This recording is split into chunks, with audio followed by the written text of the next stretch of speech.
All right. Positive energy all the time.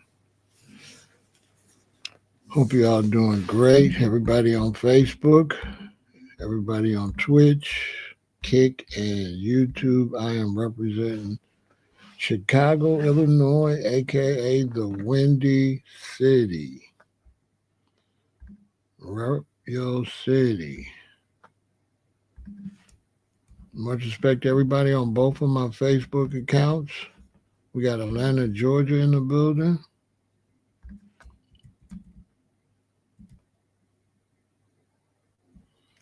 Rep your city, rep your city.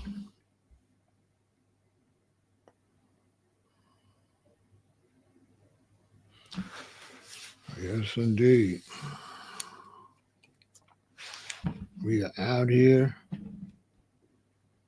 standing on reparations.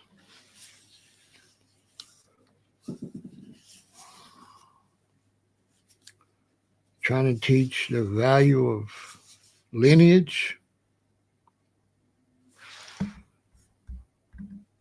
We got New Brunswick in the building. Trying to teach the value of lineage, creating a strong identity for those of us that have been in this country from the founding of the country, elevating ourselves, carving out our own destiny in the world.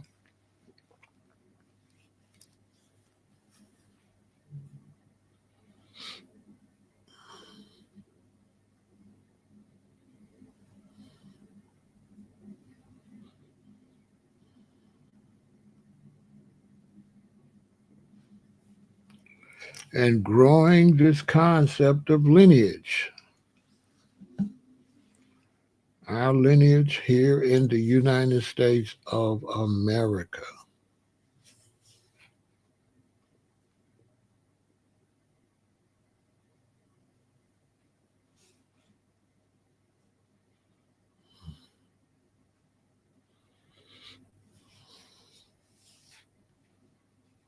Of course, we have our DNA that could go back into history, but that's not our immediate lineage. That's not our national lineage. And that is the difference between FBA lineage and Pan-Africanism or stuff like that, where people are trying to connect to the motherland. But you can have your lineage here, and you can connect your lineage to the motherland. You can connect it if that's possible. We got Richmond, Virginia in the building. A lot of the new school, or really a lot of the old school teachers, they don't want to face the fact that foundational Black Americans are mixed blood, have blood from many different places. So they don't really want to deal with that. Then a lot of the old school teachers don't want to deal with Black globalism. They don't want to accept the fact that all Black people within recent times, like before BC, were not in Africa. They're supposed to be scholars. They're supposed to know that. In ancient Kemet, there was already Black people over here.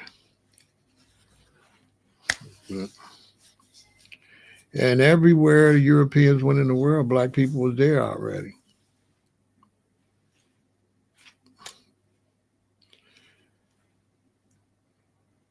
We're global, and that's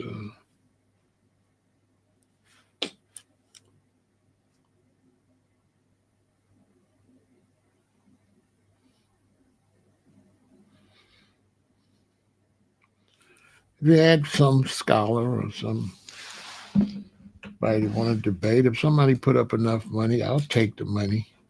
It'll be It'll be a wash. I'll wash them out. Yeah, I'll wash them. They'll get washed. As soon as we start talking about the Pangea, the debate will be over, basically. Because the Pangea proves that people split up and floated to different areas in the world a long time ago.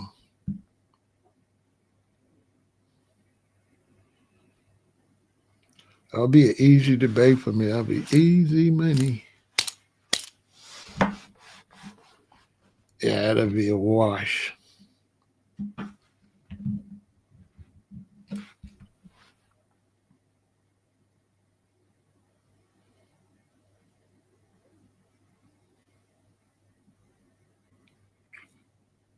As a matter of fact, when your ancient ancestors came here,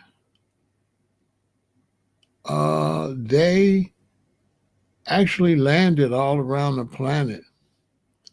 It was just that area where you see the pyramids, that was just where the mothership landed.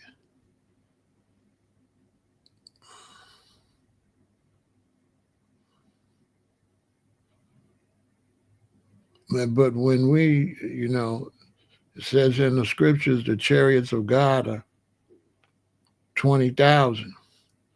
And so when we go to a planet, we circle the entire planet. The mothership goes to the center point of that planet. They all hover over the land masses. They take all their high technological surveys of that planet. And after so long, there's a countdown 5, 4, 3, 2, and they all land on that planet. You don't go to a planet and land in one spot. Uh, that's how you can end up in a war, get attacked. And so when you go to a new planet, you have to circle the whole planet and take a survey. And so where you see the pyramids at in Kemet, that's where the mothership landed. But when you see all these other pyramids, that's where all the other ships landed.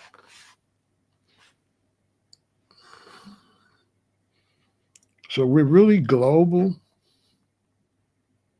We're not really from Al-Kebulan. We came to Al-Kebulan. But that's the difference between like a Dr. Ben and a Sun Ra. You know, our knowledge is out of Dr. Ben's league, especially my knowledge because I don't eat pork. I'm saying this is the top level of knowledge. But that's uh, yeah, I would have dogged Dr. Ben in a debate. No, maybe not, because he would agree with everything I'm saying. He would have said, "You're right, you're correct." Yeah, he would have agreed. He just never taught people everything he knew.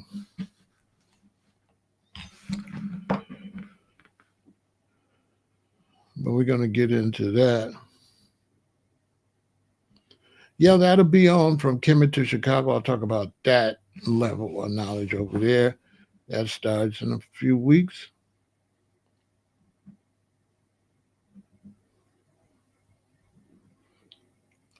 Yeah.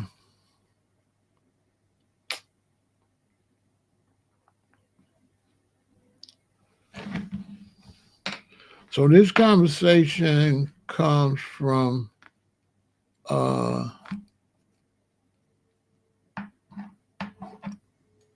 I don't look so happy. I'm fine. I'm not unhappy or nothing like that. I'm fine. I'm just regular. Uh, So this comes from uh,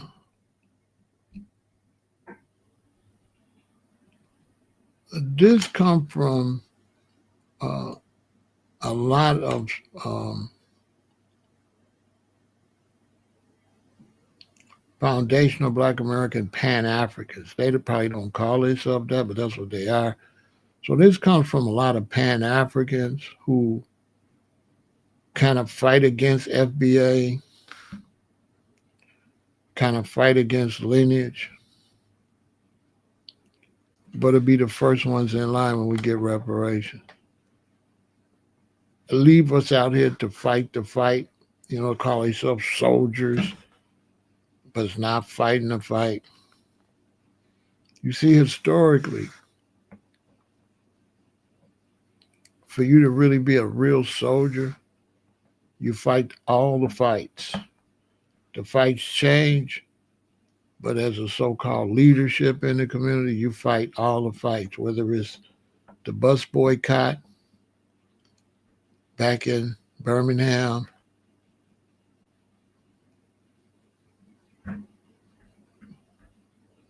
whether it's the problems during the Rodney King riots, or whether it's reparations today as a so-called some type of leadership, you fight all the fights.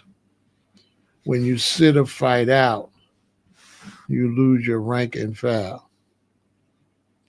And right now, for the melanated people that's been in this country since the beginning, the fight is reparations.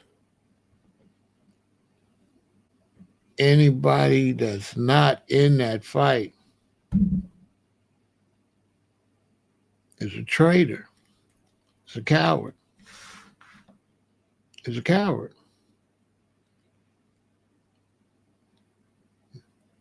There is no other fight. What other fight we got in the U.S.?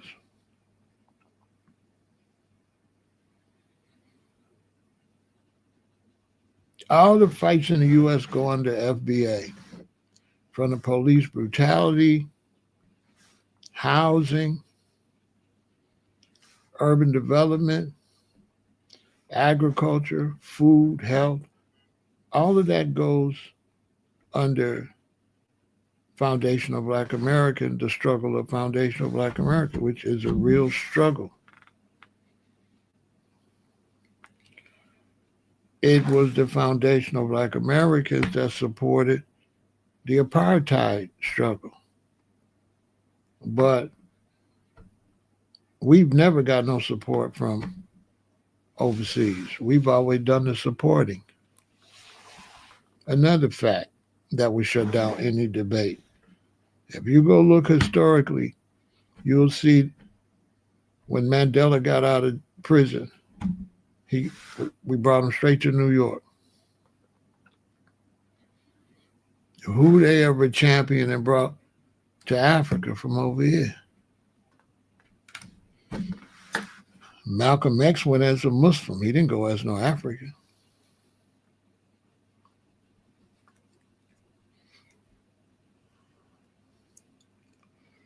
He did run around with some of the African revolutionaries, but his main trip was Mecca.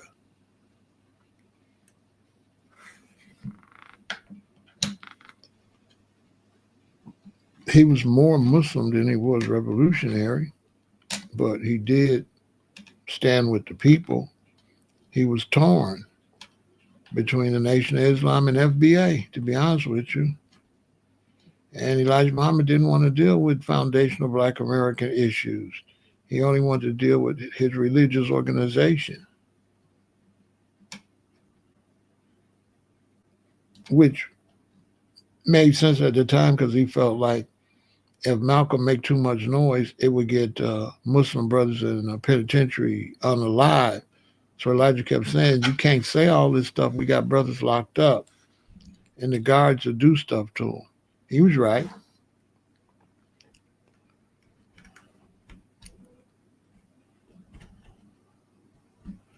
Elijah Muhammad one reason the Nation of Islam was very important because we didn't have social media. So back in those days, if you wanted to build anything, you wouldn't be able to do it all across the country. You would have to have an organization where you'd have a meeting place and people would come and join that organization, and then that's how you would spread the knowledge. So he did, Elijah did exactly what had to be done in that time period. He didn't have Facebook, he didn't have YouTube, he didn't have all that. So the only way he would be able to communicate with people of a like mind is to build the Nation of Islam and get like minds to come and talk to the like minds. Same thing I'm doing here on social media. I have Pharaoh Said That, and then I have Vegan Intel. I stopped talking about vegan eating and stuff over here because I got a lot of people over here. They like to listen to anything but taking care of themselves. So I got tired of talking to this audience about that, and I moved it to where I can attract that audience that is interested in their health. A lot of people over here are not interested in taking care of their health. You know what I'm saying? Their health is secondary. You could tell by how few people from over here subscribe to Vegan Intel. Because, in the black community, you don't care until you're told you got to go to dialysis. You know what I'm saying? A hard head leads to a soft behind it. Black Americans, go learn the hard way. You ain't gonna stop till your doctor tell you got diabetes or something like that. You need the doctor to tell you. You know what I'm saying? The doctor got to tell you you got high blood pressure. The doctor got to tell you got to stop eating certain stuff. I can't tell you. You got to have a doctor tell you. And then the doctor puts you on medication that has side effects, and you just stay losing. You know what I mean? You don't want to deal with no discipline.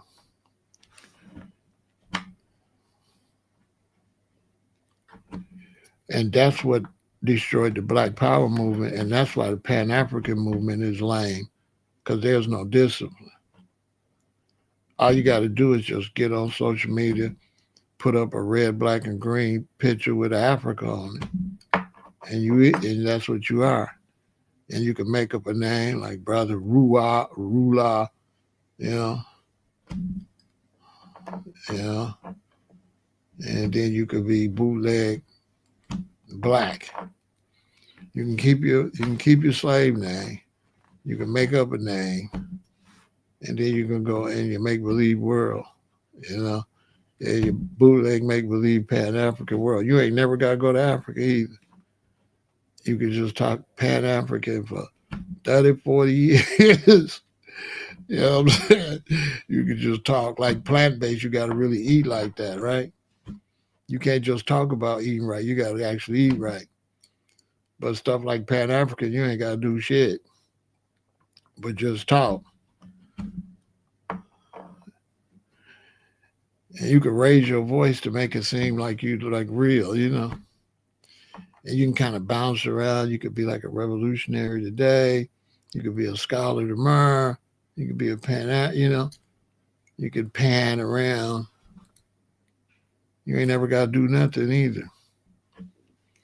You ain't got to do nothing. You ain't got to build nothing. You ain't got to organize nothing. You ain't got to do nothing.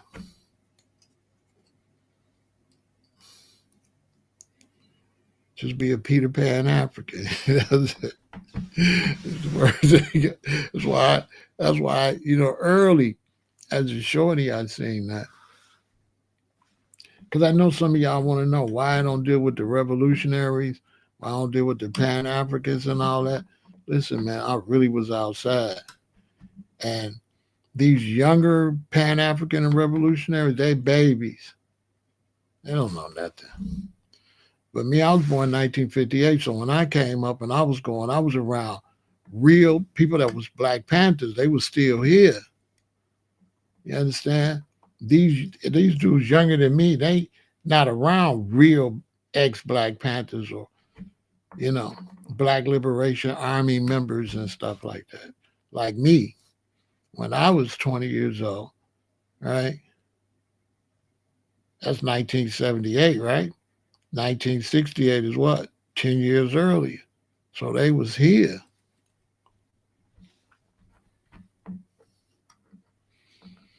And I was able to see the revolutionaries after the FBI popped a bunch of them and watch them. I watched them stand down. You know what I'm saying? They bow down to the beast. You know what I'm saying? These are facts. And I used to be out there hooting and hollering like some of these internet Pan-Africans. But the difference is not on the internet, really outside with the OGs for real. And what changed my life is one day I was at Bongo Beach and I was talking that talk. It was a brother, he was just sitting there, he was just watching me. When I got through and I walked off, he followed me. And we got away from the crowd. He sped up and said, "Hey, young brother, let me talk to you." And that brother changed my life because he said, "Young brother, I like what you're saying. I like that fire in you. I like that revolutionary spirit, but just between me and you, brother." He said, "The FBI looking for me right now." He said, "I'm a real official member of the Black Panther Party. I'm using a fake name, fake ID.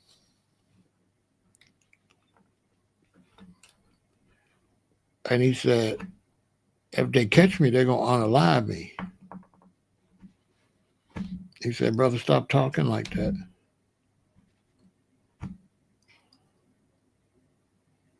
He said, "Because all my comrades is in prison, unalive, or on the run like me." And he said, "If you keep talking like that, you're going to be on the run."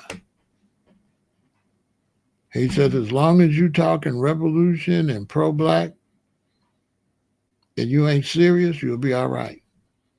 But he said, if these federal agents begin to take you serious and start to believe you serious, they're going to come get you.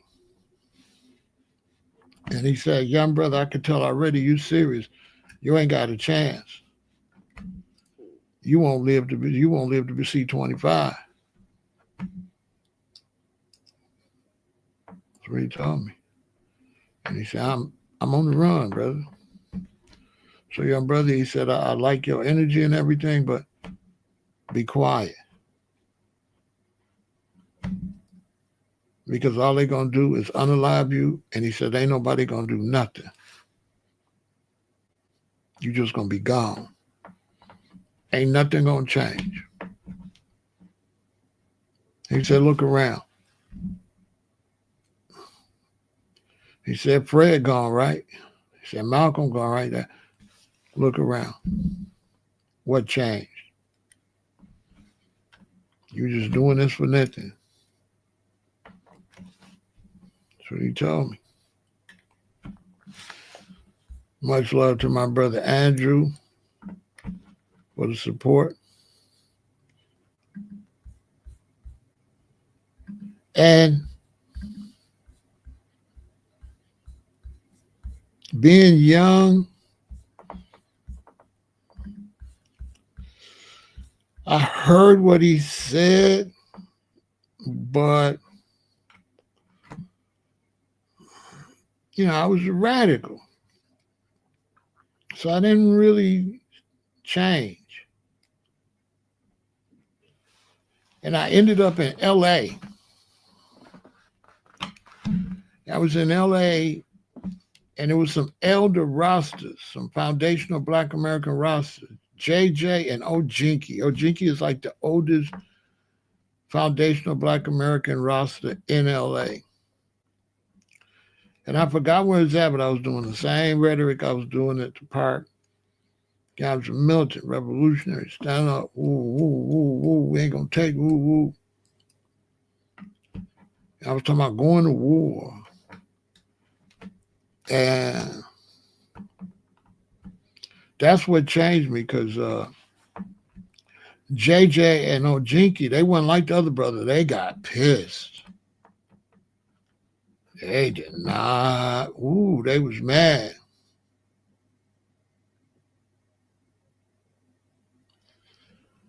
They got pissed. They was very angry at me. Very. And I remember Ojinky, he said, come here, come here. And him and JJ, they took me off from everybody. And boy, they was, woo. They was really angry.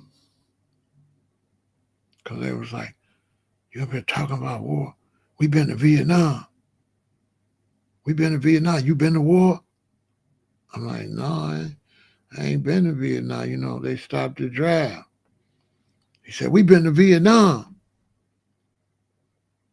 It's like, you ever seen somebody get blown to pieces? You ever had body parts falling from the sky from bombs? Where they blow up people and all the body parts fall all on your face? Like, man, stop talking about that. Like, you don't know nothing about no war. You been to war? Because I had triggered their PTSD. They had been to none. And I had triggered them. They was mad. That's when I changed. That's when I said, oh, yeah, they right. I better shut up. You know what I'm saying? Like this whole revolution, that ain't nothing to play with. You know what I'm saying? It's like that ain't nothing to play with. You know what I'm saying? And I'm talking, you know what I'm saying? I said, oh, that's not nothing to play with. They was very angry. Because it was like, you talk about something you don't know. You ain't never been to war. You been to war? Because we both came back from Nam. We went to Nam. You know what I'm saying? They say, do you wake up at night and can't breathe and sweating? Do you wake up from explosions in your dreams? Do you wake up with people getting like shot all up and all of that? They're standing right next to you?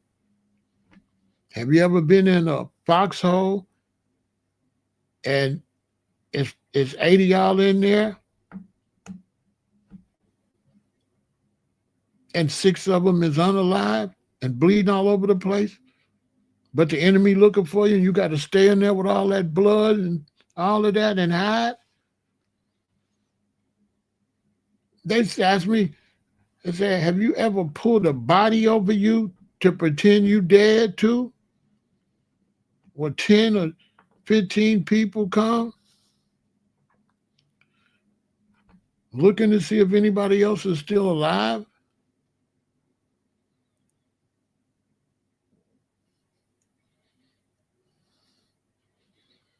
Sometimes they'll shoot them anyway, and the only thing that stop you from really getting wounded too bad is you got a body on top of you. Sometimes the bullet go through and hit you a little bit, but sometimes the person next to you get their foot shot off and all that, where their foot sticking out, and they want to make sure whether you hiding under somebody, but your foot is sticking out and they shot your foot off. They're like, bro, stop talking about that stuff. Like, you don't know what you're talking about. Now I was in my 20s. After that, I stopped with the fake revolutionary. I stopped with that. Because my mother worked for the draft board and she was sending people to Vietnam. So I knew about sending people. And I knew that my father's nephew came back and he was off a little bit.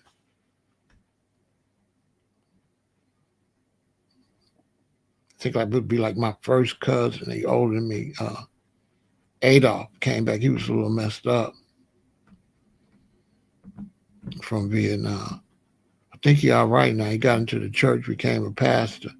I think he eventually kind of got all right. You know what I'm saying?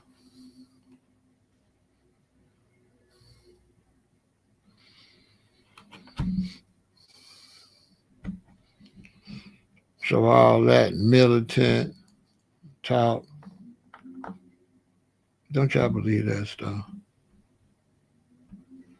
Everybody's a general until it's time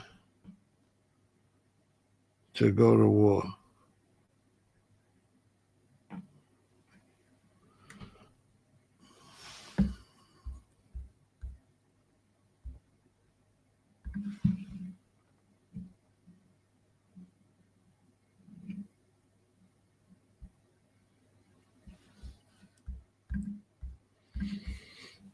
You know what I'm saying?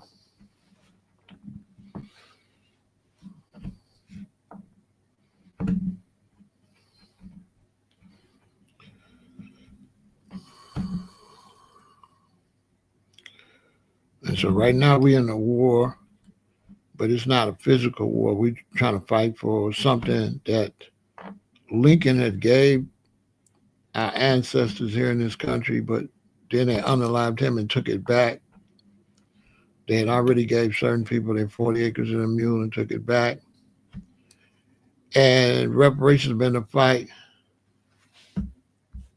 for a long time, right? Reparations have been a fight for a long time, and we can't. We're the generation that's closest to getting it because past generations they didn't have social media, right? They didn't have social media, so uh, we have social media. We have the ability to actually push full reparation. You know what I'm saying? So we actually have the ability to push for reparations. We have the ability to make it happen. And so we really got to push. Now we got a lot of people that's not pushing. But those of us that's pushing for it, we're gonna get it. And what's irritating is and I know that those of us that's fighting for reparations, and as this movement grow, and when we get reparations, that all these others that's against it, that don't care about it, that's militants and Pan Africans. If they Black Americans, they're gonna be the first ones trying to get it. The same brother that over talking all type of revolutionary this and that and Pan African this and ancient Egypt and that ain't standing on reparations. When we get reparations, that'll be the first one, right? To get in line and get it.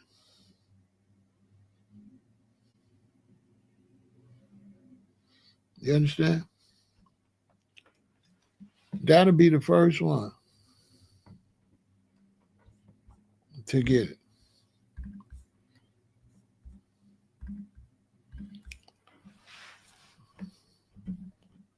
You know what I'm saying?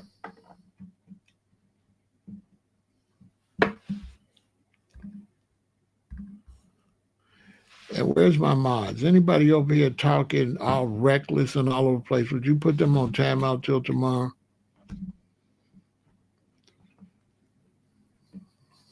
Thanks. Anybody who's not on subject that's rambling or that wants to argue with me, put them on timeout till tomorrow. Let them go somewhere else. If you're not with the conversation, log off or go somewhere else.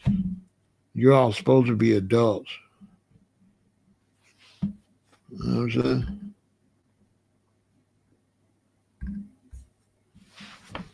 You're supposed to be adults, so act like it.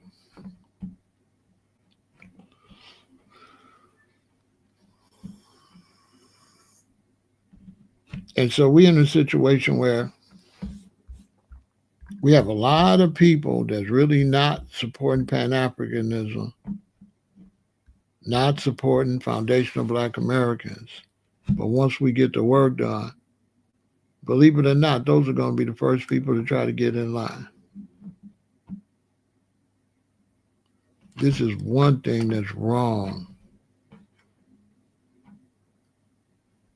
with us as foundational Black Americans. That we the type of people could have a cookout, and your mama and your auntie could be out there cooking. It could be 50 people there. Nobody will pick up a plate to help or nothing. But when the food is ready, the people that didn't do nothing try to get their food first. Not only do they try to get their food first, they want a plate to take home. They don't want to save none of the food for the people that cook the food. They'll come to your home. You cooked all this food. And rather than them eat a plate and go home and leave the rest of the food for you and your family, since you all the one through the event, they believe that they were supposed to all take plates home and leave no food for the host and their family.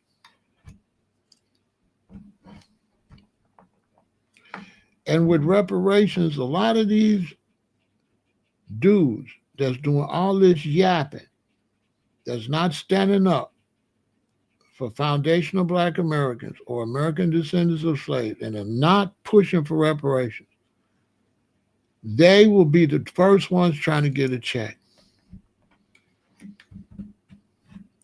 They'll be making jokes. Heck yeah, I'm going to get mine. Yeah, I'm going to get mine. They're going to start being stepping fetching.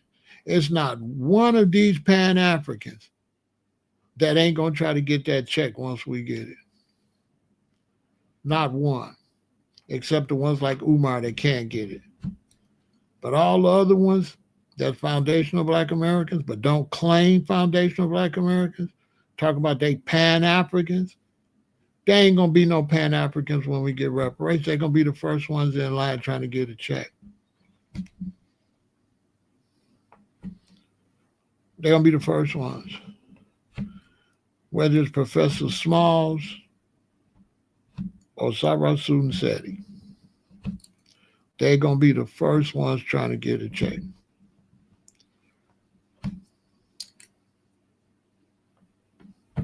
The lazy ones that claim they revolutionaries.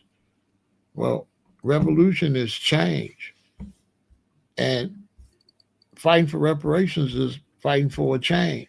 So how you a revolutionary and you ain't standing on every movement that your people endure? A revolutionary, revolution means change. A revolutionary, whether it's the 40s, the 50s, the 60s, the 70s, the 80s, 90s, 2000, 2010s, 2020s, gonna stand on every movement that benefits their people. If you ain't on that, you ain't no revolutionary. You ain't no leader. You a lame. On the side note, the people that's going to defend us is the street people. Internet revolutionaries will be the first ones to run. They ain't going to bust nothing. They ain't built like that. Most of these revolutions nowadays ain't nothing but good boys, school boys that got some books and put on some red, black, and green. They ain't built like that. That's why if you look at these bootleg internet revolutionaries, why they ain't out in the streets challenging the gangs? Because they punks. They scared of them BDs, them GDs, Them vice lords, them Blackstones, them four corner hustlers, them Crips and them Blood, they scared of them. Because all this big revolutionary talk, but we got young brothers out here shooting up the community and innocent people. Ain't revolutionaries supposed to be front line against that? Or should they be on the internet hooping and hollering about ancient Kemet? You ain't no damn revolutionary. You show me an internet revolutionary, I get some guys on the street and they'll get on their knees. Oh my soul. They'll start copping pleas. They're not built like that. They're not built like that.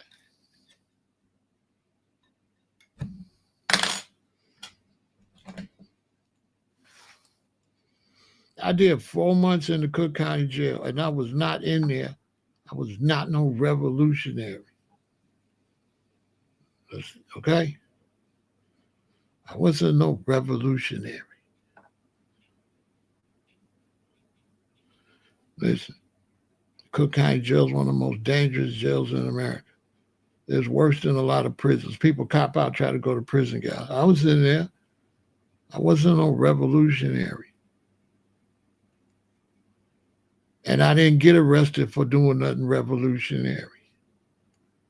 I was outside. See what I'm saying?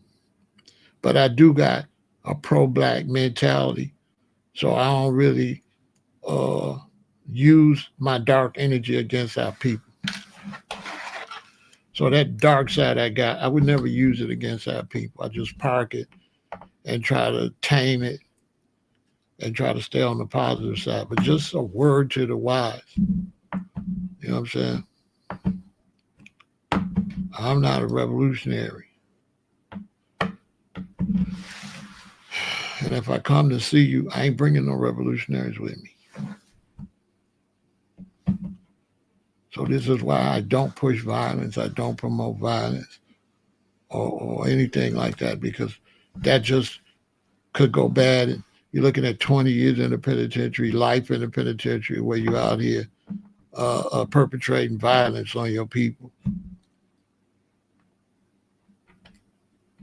And so if you are a revolutionary, why would you get out here and antagonize people when you know our people promote gang violence and somebody going to try to hurt you?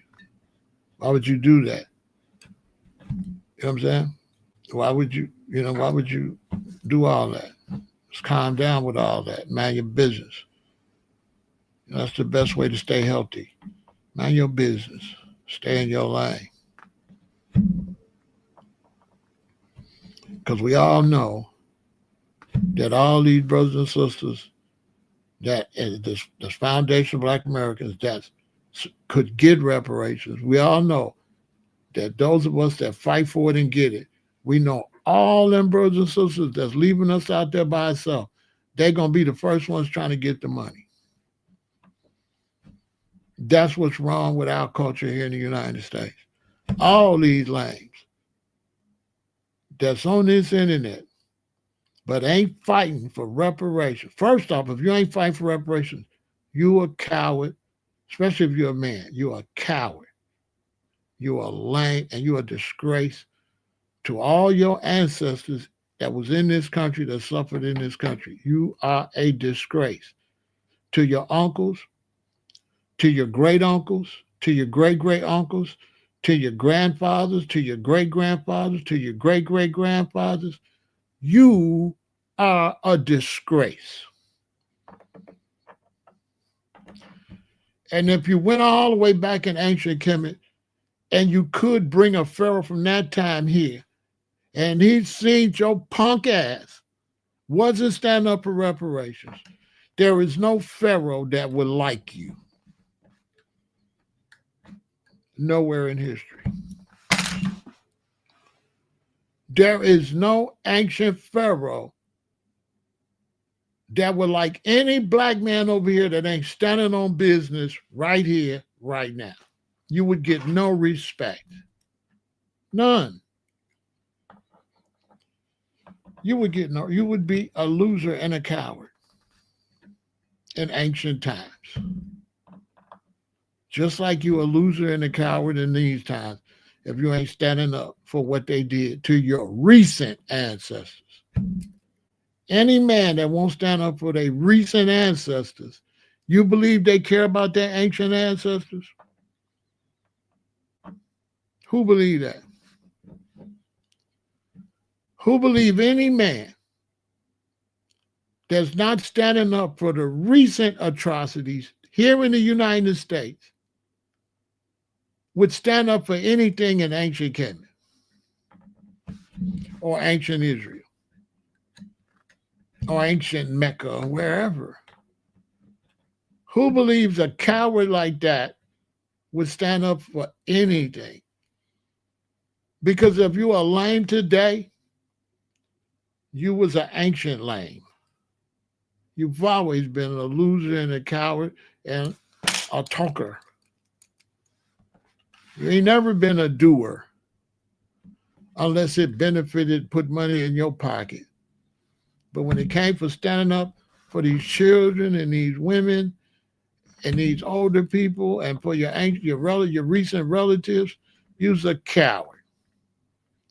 And any man that overlooks their recent relatives to look way back at ancient people that you really don't know, that you really got no connection to, but you overlook your father's grandfather. How the hell you love some pharaoh in ancient time, but you ain't standing up for your father's grandfather? Make it make some sense. If you ain't standing up for your father's grandfather, you definitely don't want no smoke with Big Pharaoh.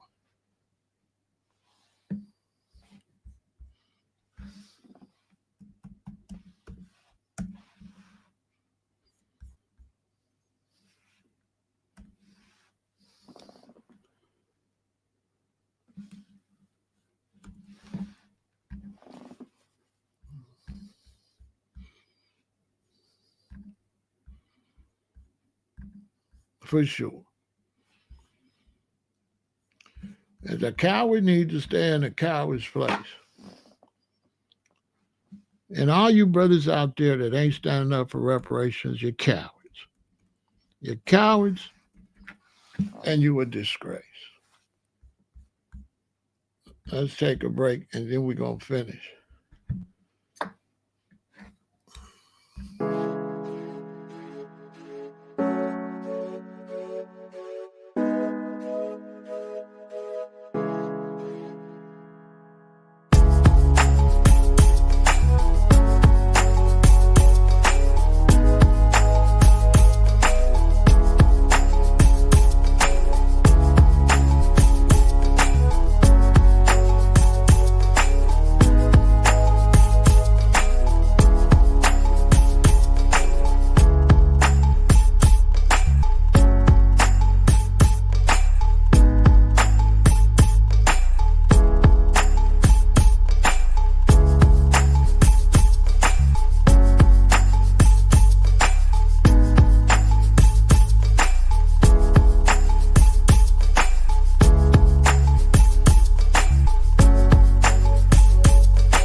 Like all you brothers is here, all you do is the bloodline passed down.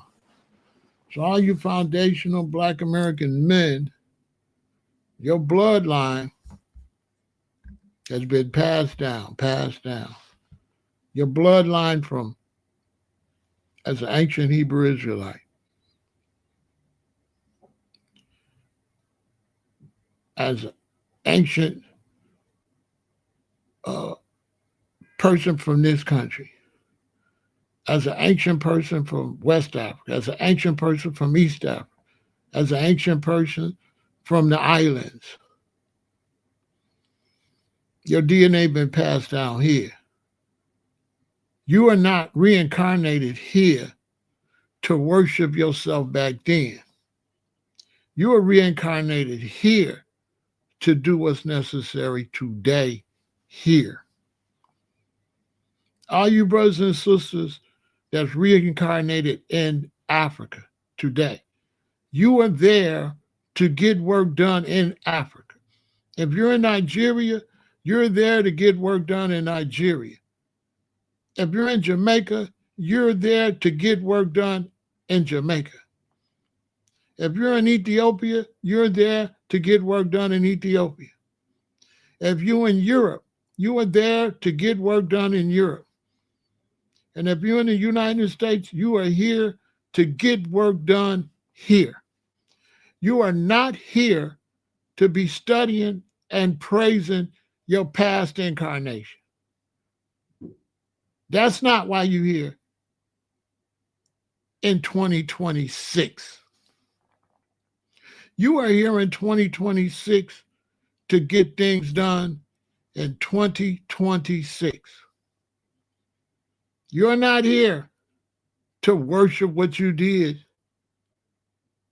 back in the days of the pyramids, back in the days as ancient people here in the Americas, back in the day as ancient peoples in the Caribbean, in Brazil, in South and Central America. That ain't what you're here for, to be giving praise to your old incarnate. What you here? Why are you here today? Why? Why are you here today? You're here today to wallow in history? Or are you here today to build a better future? Because it's forward ever, backwards never. You're not here for the past. I don't know who put this concept out here that you here for the past, and sitting up talking about the past gonna benefit you in the future. I don't know who told y'all that.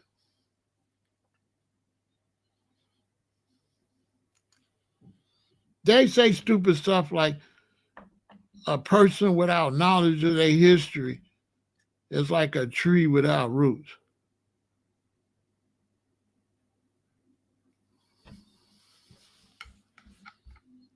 You hear that foolishness all the time. Nonsense. It just sounds good.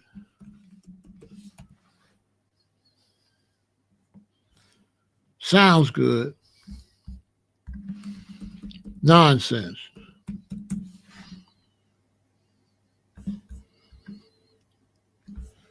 Let me ask you something. You say, without history, you're like a tree without roots, right? Let me ask you something. What good is roots without a tree? Because Marcus Garvey got some roots, but where's the tree? Where's the Marcus Garvey tree? Where's the ships? Where's the people he took to Africa?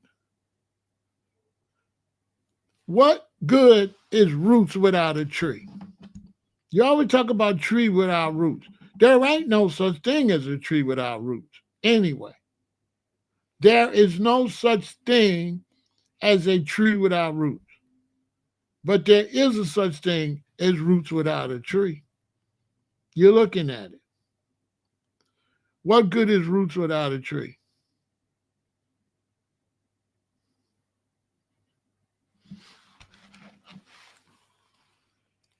I'm not here to repeat Marcus Garvey. Marcus Garvey ain't got nothing on me. Marcus Garvey is gone. I'm the man now. I'm not repeating what he said. I'm making up my own stuff.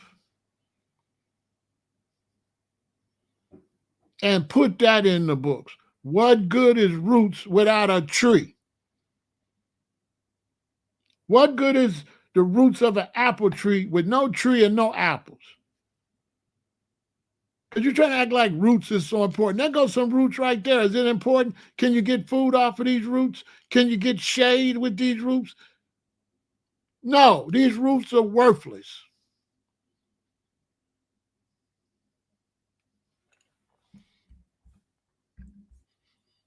My parents are my roots. They are not here.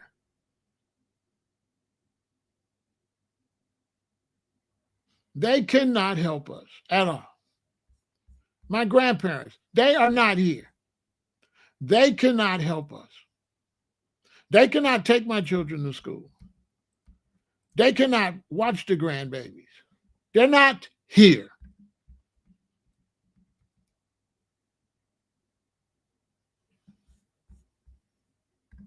I'm here.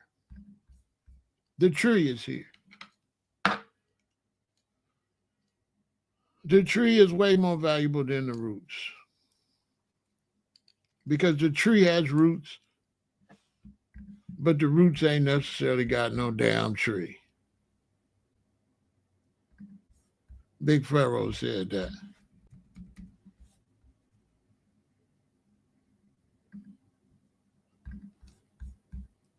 Marcus Garvey to me is a person that bought ships that wasn't seaworthy. Aren't we supposed to do better than that? Are we supposed to follow Marcus Garvey and buy some more boats that ain't shit? Or are we supposed to do better than Marcus Garvey and get some ships that could actually sail?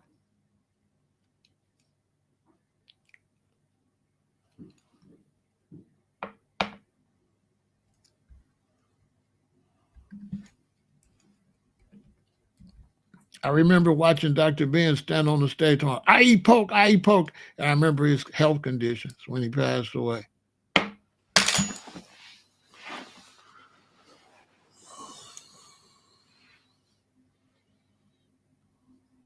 And it was obvious he ate pork.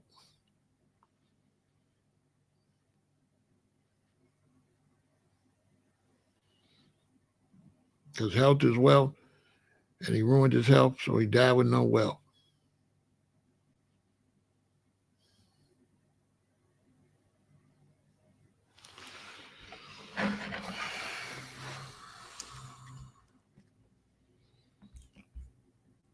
So you all got to stand firm when it comes to reparations. That's your fight. That's your Black Panthers of the 60s. Reparations is the UEP Newton, is the Malcolm X now today. Your 1960s, your 1980s is reparations. Just like your ancestors was the right to ride on the bus, the right to have jobs, the civil rights movement. They did their job. They stood on business what needed to be taken on at that time. In the 50s, in the 60s, foundational Black Americans did what was necessary to be done in the 50s and in the 60s. They wasn't sitting around reading those stupid ass history books.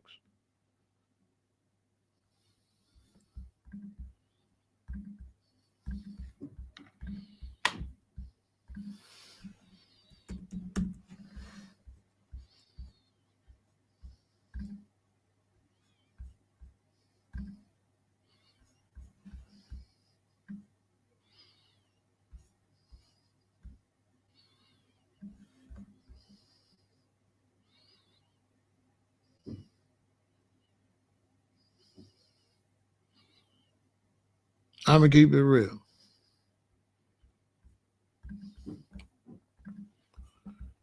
They was up and they was working on what needed to be done then. This is them doing the bus boycott. The reason your black ass could get on the bus today. They wasn't sitting around listening to no lecture about ancient Kemet. Ain't no lecture about ancient Kemet, the reason you got no job, no house, no nothing. Ancient Kemet ain't helped you get shit. This is the reason you walk in these streets and can go in stores and buy clothes and buy food and can get on the bus in Detroit. These people that got up and did something and their time period and was present in their time period. This is a very interesting picture I'm about to show you. You see the brothers? They boycotting the bus, and you see them helping the sisters get to work, where black men bought their cars and helped take people to work. Now, the reason I say it's an interesting picture, this is during the bus boycott. Look across the street. Who on the bus? Are y'all that strong? Did they get on that bus? Yes or no? Did your ancestors get on that bus? Yes or no?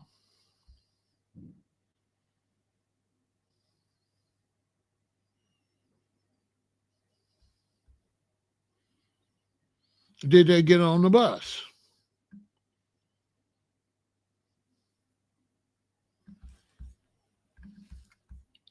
Or did they take each other to work? Did they walk to work? Did they walk to work? Or was they sitting around reading history books? They were sitting around reading history books about ancient Africa, ancient what happened in America in the 1500s. That what they was doing? Or was they working, feeding their children? Husbands being good husbands, wives being good wives, raising their children, and standing up against the system. Then, ain't no historians out walking down there. These is hardworking black men and women pushing for what we got today.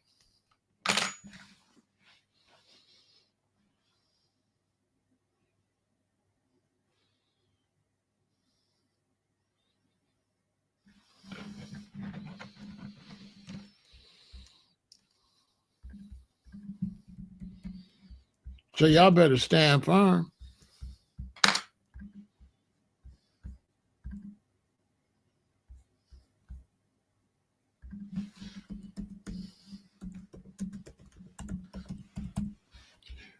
Y'all better stand firm on what we pushing today. And if they ain't pushing reparations and they ain't pushing foundational black Americans, stop watching them. Because they weak and they ain't doing nothing but trying to monetize off YouTube. They ain't talking about nothing. They outdated and they washed up. And we got brothers out here younger than me and they washed up. How I'm on top of everything, how I'm fresh and right on top of today. And brothers young as me, younger than me, washed up, lost. Young brothers ain't even standing on what's going on today. As young as they are. Younger than me and ain't dealing with today. Some of them all the way in the United States talking about Africa, but ain't talking about the United States. Show me a general that's over here, but the army over there. Show me a general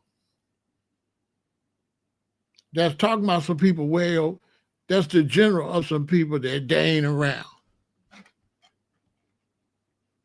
Listen, if you're a general, are you a general if you're talking about some dead people from Kemet 2,000 years ago? Because I thought generals had armies like today, like really with their army, dealing with issues right there, current. I thought military was current. I thought generals was current. I never heard of no historical general. You ever heard of a general, a history general? I ain't never heard of no goddamn history general. How you a history general? What you doing, leading books? You know what I'm saying? Get the hell out of here. You ever heard of that? You ever heard of a historical general? Do that make sense? Does that make sense? You a historical general? And you really think a historical general could get with Big Pharaoh that's really on dummy like in 2026, like on today type of time? I'm in Chicago. I'm on today type of time in every sense of the word. I'm on today's type of time. When I go outside out here, I can't go outside like it's 1800 BC. Boy, I gotta go outside Chicago. It's December 2025 when I go outside. I am in Chirac, period. And as soon as my mind is somewhere else, I'm out of there. I'm robbed, I'm unalived, whatever. If I don't got my head in the game here, and I'm not living today, who believe I can go outside with these shorties and walk around here? Why you think I'm outside walking around out here and I don't have no problems with these shorties? Because I don't do history. Not like that. The only history I'm interested in is the close history that leads up to today. The history that we connected to, not that there. I'm only interested in the history that builds to today. If I have to choose between which history to teach, I'm teaching about the 40s, 50s, 60s, 70s, 80s. I ain't teaching about no back at Pharaoh Ramesses Akhenaton. But man, what? What Moses and them did 1 billion years ago. Are you supposed to talk about Moses or be Moses? Are you supposed to talk about a Pharaoh or be a Pharaoh? Are you supposed to talk about queens or be queens? Are you supposed to talk about kings or be kings? Because the last time I checked, I have sex with a woman and she have a baby in the future.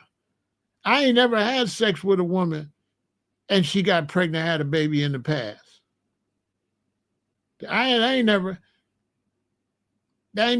ain't trying to hit something 10 years ago. I'm not trying to have a sex with a woman 10 years ago. I'm trying to have sex with a woman at night if that's possible. I'm just saying.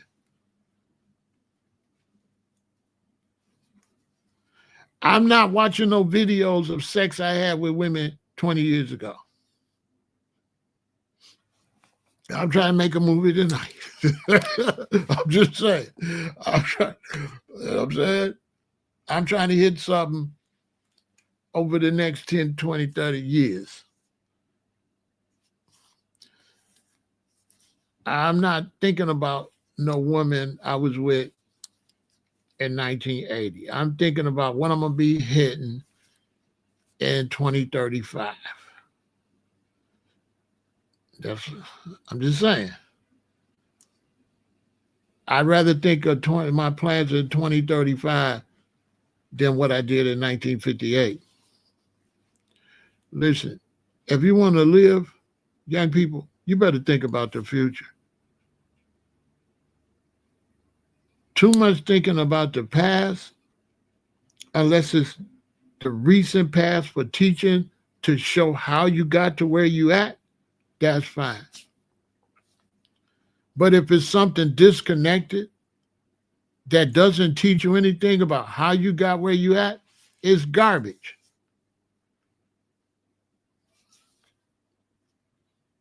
This is why the mosque and the church and the synagogue for black people is garbage, because they ain't really doing what they need to be doing for us today. They keep constantly talking about Abraham, Isaac, and Jacob, and Jesus, and all of them, and Moses and them.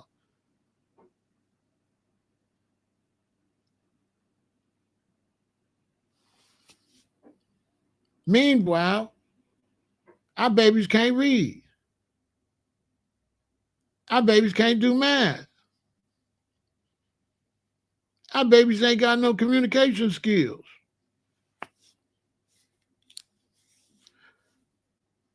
How is talk about ancient Kemet going to give our babies communication skills today? How is it going to teach them about being an electrician today, a plumber today, and tomorrow? How's that going to help them tomorrow?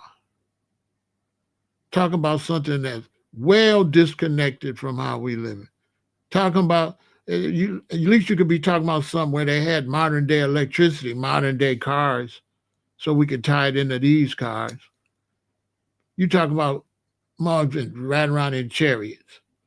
Who believed that studying some dudes riding around with horses and chariots can benefit you today?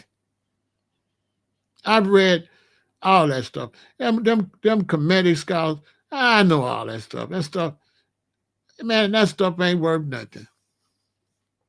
Them books ain't worth 2 cents. Knowledge about ancient Kemet ain't worth a nickel. That ain't gonna do nothing for you.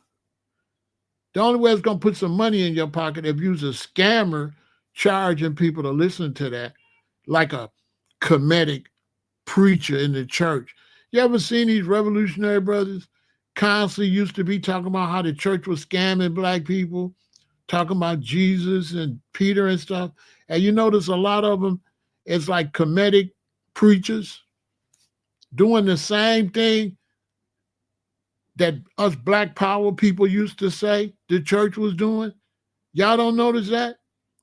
Y'all don't know a lot of these brothers that got knowledge.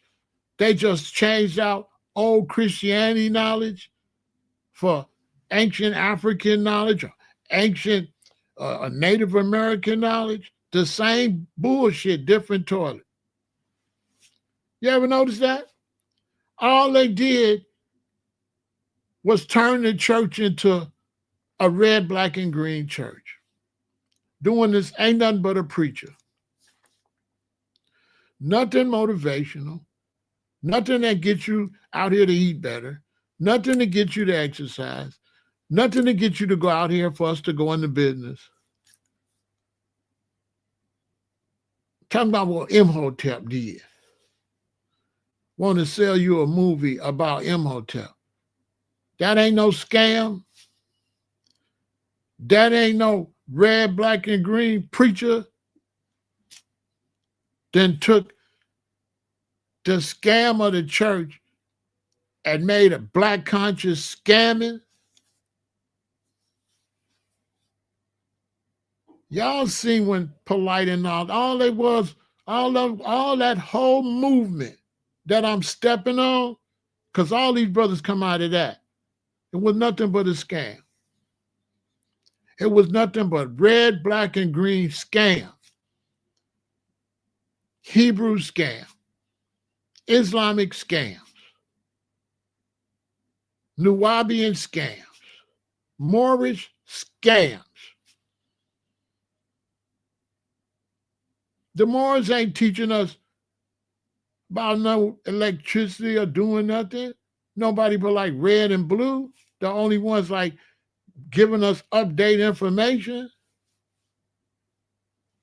The Moors ain't talk about shit. Talk about how to scam to get a house, but ain't talking about building no houses. Talking about stealing houses. You know how many people in jail listening to the Moors think you could just move in a house?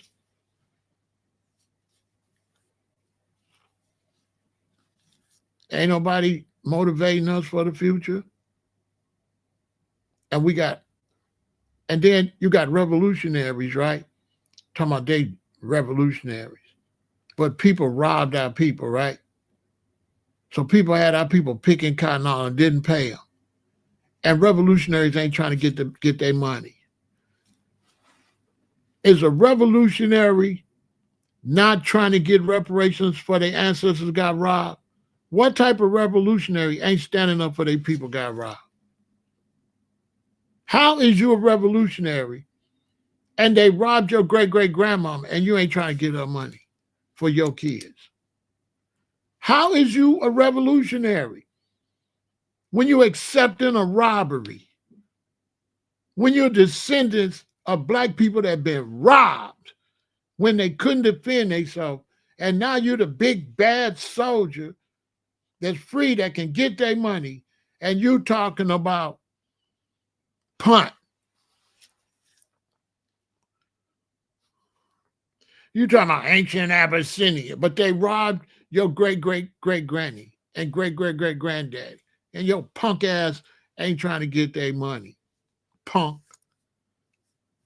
Now, you know if you're a punk and you ain't trying to get your ancestors' money, you know you really don't want no smoke with Big Pharaoh. You not that. Because I want my people money. I want my people money.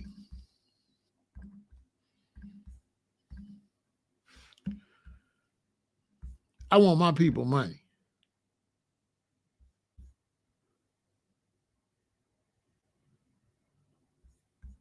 I'm gonna keep it real.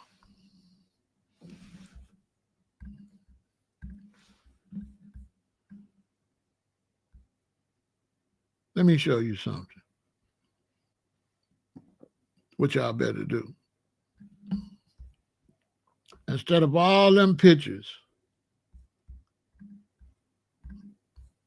of all them historical people that you want to hang up in your house, you know what picture you better hang up in your house?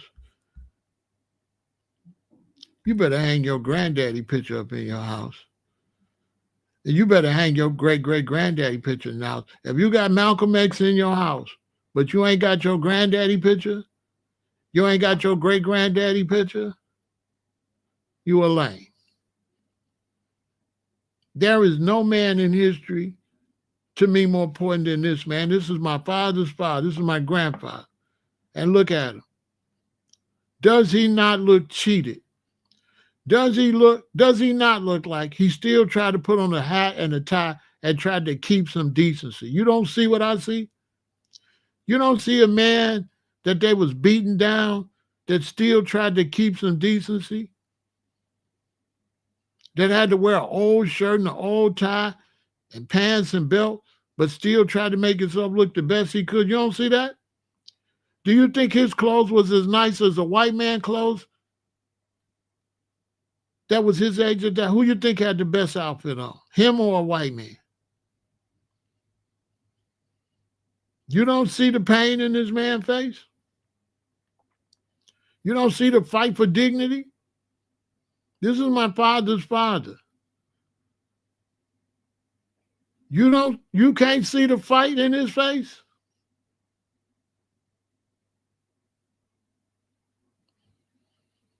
Do you not know he couldn't go in certain stores? Do you not know if he was walking in the sidewalk, he had to go stand in the mud while the whites passed? You don't know none of that, huh? But you a historian. You know all about ancient Kemet. But you don't know that your granddaddy and great-granddaddy, when they was walking down the street and they was on the boardwalk, that if whites came, they had to stand out in the street in the mud until they passed. And if it was a bunch of them, then they had to walk with their shoes in the mud. You don't know that. But you know about Imhotep. You know about Imhotep. You talk about Imhotep. You talk about ancient Egypt, but you don't tell nobody about your great-granddaddy, your granddaddy. How many of these brothers talk about their granddaddy, their great-granddaddy? Give them some honor. You talking about Malcolm X, somebody else's granddaddy, which deserves some talk, but he don't deserve more talk than your granddaddy, than your great-granddaddy. What pictures of your great-granddaddy? Where them pictures at? That's my granddaddy. On my father's side. Where them pictures at? This my great-grandmama on my mother's side, who we used to visit in Alabama. Where your great-grandmama picture? Where your great-granddaddy picture? Where your grandmama picture? Where your granddaddy picture? On both sides of the family. You got two granddaddies. Where they pictures at? I don't have a real good picture of my mama's daddy, but I got one. I'm going to get it. I'm going to try to see if I can blow it up because he was on the farm working like sharecropping. And after he worked on that farm all them years and lived on that farm, when the man died, his brother came and threw my granddaddy off.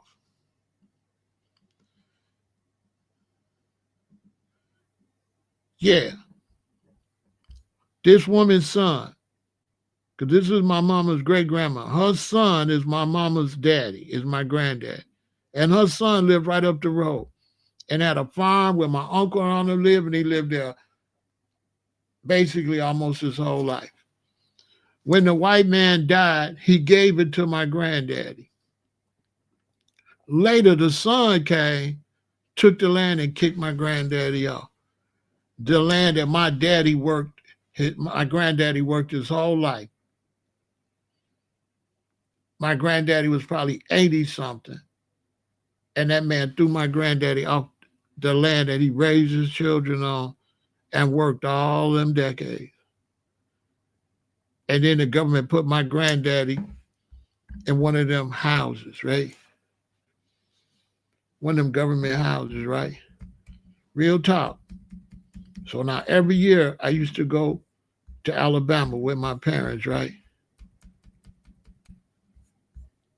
He passed away. My dad's dad, he passed away when my dad was young. So I never got to meet him and my grandmother on that side. But this on my mother's side. So I used to go to her house and hang out. See, it's 1876. And I was going down there in the 60s and the 70s. But here go the thing. When they threw her son off the land, I went down there that year. Right? Right? And that was my granddaddy. Wasn't on the farm no more. I was in high school like a freshman. Like an 8th grader or freshman. And I went down there and my granddaddy had just threw my granddaddy off the farm and he was in one of these public houses. And he was a shell of a man. And guess what? I never went back down south again. And you know what's deep about it? My mother didn't make me go.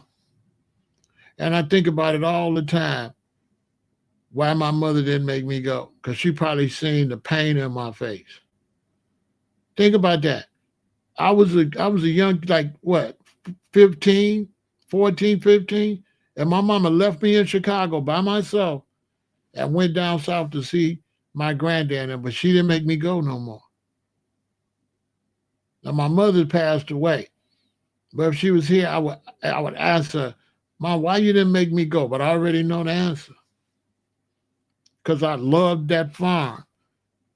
And every year I couldn't wait to go to that farm and see my granddaddy. And when I found out a white man threw my granddaddy off that farm, I can't even tell you what type of revolutionary I grew up to be.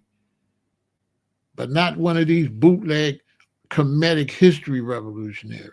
No, like a revolutionary like now. Like want to go down there with my cousin and see who got that land like now on my soul. And I ain't never been back down there since then, all these years. And that had to be like 1972. I ain't been back. I haven't been to Alabama since 71, 72. Since they threw my granddaddy, since that white man threw my granddaddy. I ain't want to go back.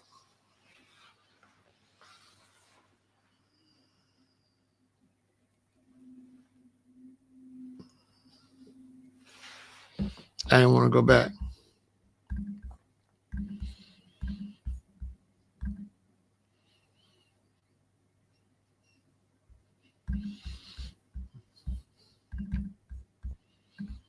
What y'all think about that? A Black American kid. And once they threw my granddaddy off that farm,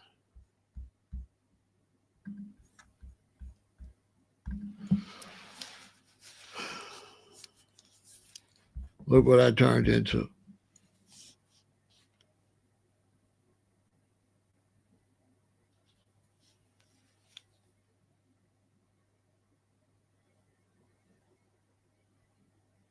Now, this is me at like 21, 22. Him, with y'all general y'all got, he do your general dirty. Your so-called general can't even mess with this Pharaoh. Oh my soul. Listen, Your general today could look at the difference. Couldn't touch me then.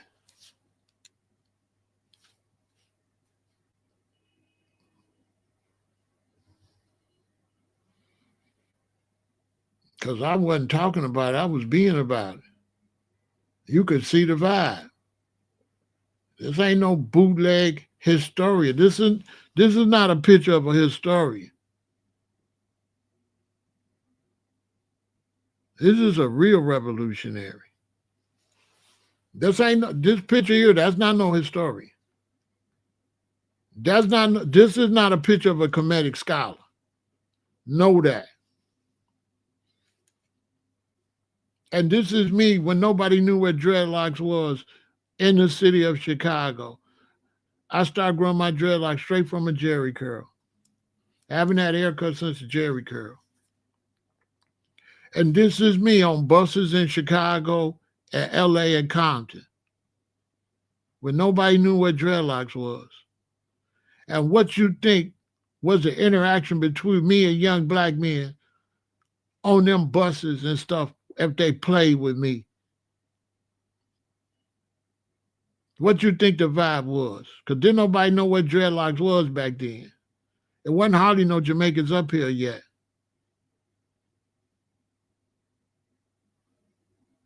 And I was on buses in Chicago, buses in Compton, in Waikiki, on the Big Island, on that. And who you think played with me any kind of way at all, period, ever, on Cottage Grove, on State Street? Who played with me?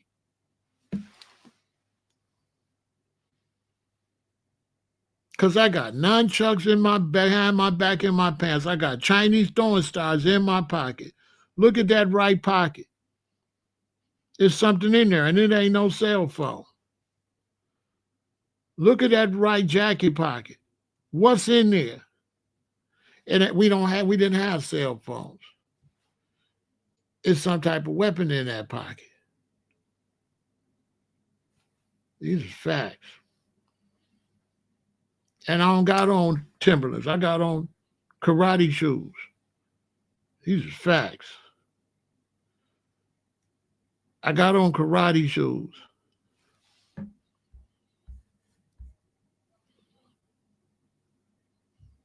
This is like 1980.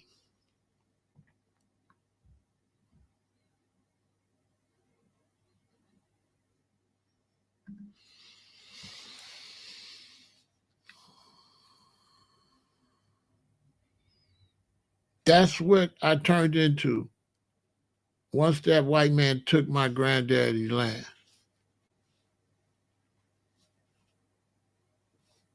I was already listening, say it loud, I'm black and I'm proud when I'm 10. See what I'm saying? I'm already going in that direction. I'm already with the Afro, that's that whole black is beautiful black power movement. But I ain't had a fire, but I was interested in the culture. I was very much loved the black. I want an Afro and all that.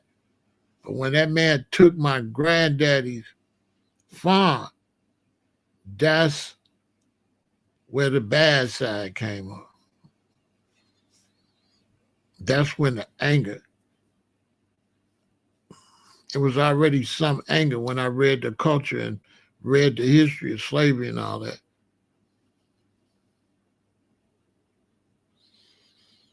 Now I ain't want to go back, bro. I was 14. I was 14 years old. Emilio. Every year I went, we would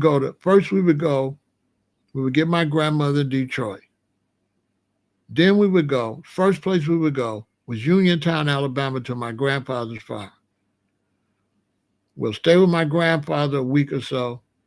Then we would go to Birmingham with my mother's other people. Then we would go to Decatur with my father's people. But you got to understand, every year I went to Uniontown, when I went to Alabama to the farm, My granddaddy gave me a horse. I had a horse. I had a horse. So as a young black boy, I've been going to that farm since I was like 3 years old, 2 or 3 years old. So my whole vacation was that farm, right? You understand? So my whole vacation was about this farm. I had a horse down there. I knew all the animals down there. It's what I did every summer. Go to this farm.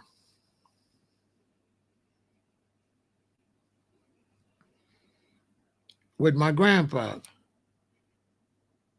I've been riding horses since I was like 8, 9 years old. I had my own horse. So as a little boy, I'm trying to go see my horse.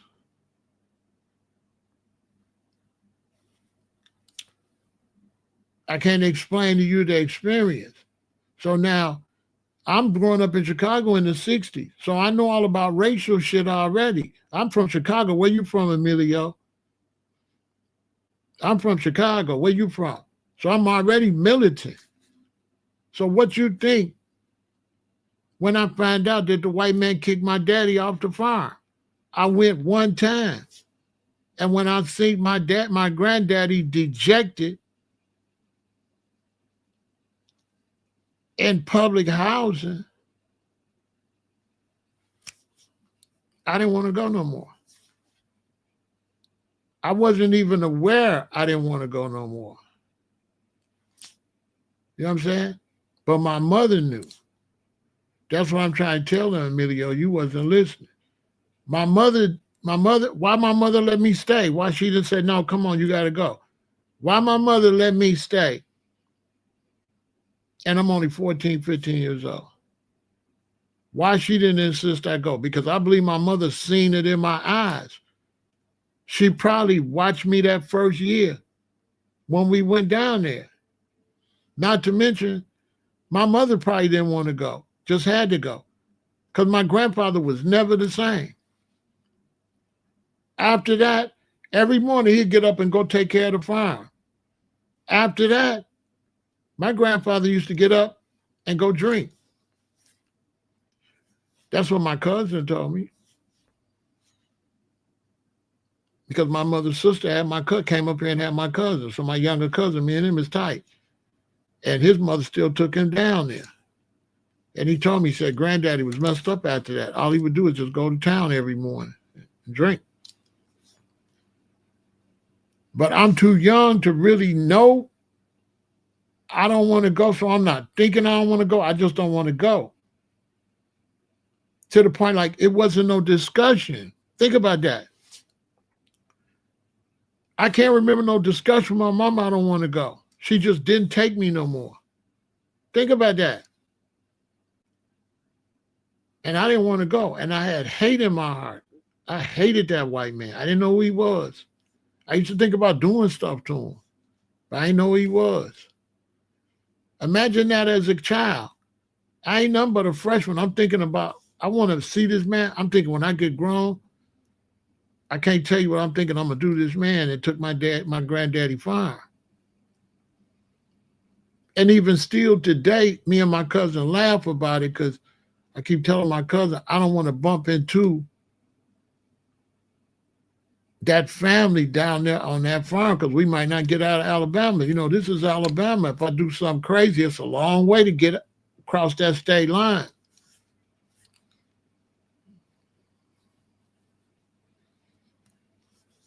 So I just never wanted to go back. I never went back. One time when he was in the house, I never went back. My mother probably seen it. Like I said, my mother's seen it. I'm sure she's seen it. I'm sure my mother seen how I was, and I'm sure my mother seen how my grandfather was, her father.